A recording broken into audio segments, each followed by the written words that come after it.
Breaking news mga ka-basketball. Si Kevin Kiambao ay official ng unrestricted free agent sa NBA.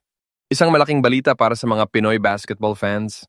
Si Kevin Kiambao, ang collegiate MVP ng LaSalle, ay official ng unrestricted free agent sa NBA. Matapos ang kanyang matatagumpay na performance sa UAAP at ilang international stints, nakatawag ng pansin si Kiambao sa ilang scouts mula sa NBA Summer League. Ngayong unrestricted free agent na siya, may pagkakataon siyang pumirma sa kahit anong NBA team na interesado sa kanyang galing.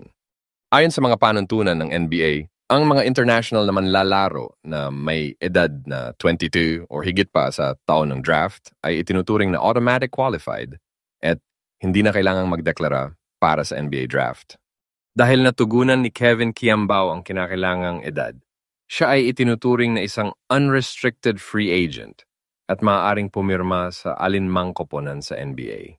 Bilang isang manlalaro mula sa Pilipinas, si Kiambao ay considered bilang international player sa ilalim ng NBA rules.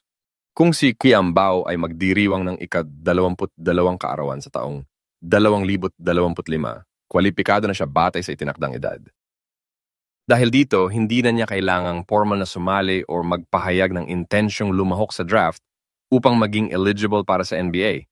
Maaari siyang direktang makipag-usap at pumirma sa alinmang NBA team bilang isang unrestricted free agent.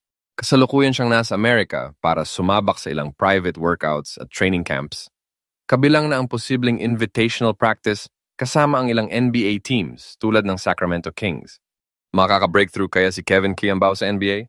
Abangan natin ang susunod na kabanata ng kanyang basketball journey. Para sa updates, huwag kalimutang mag-like at subscribe.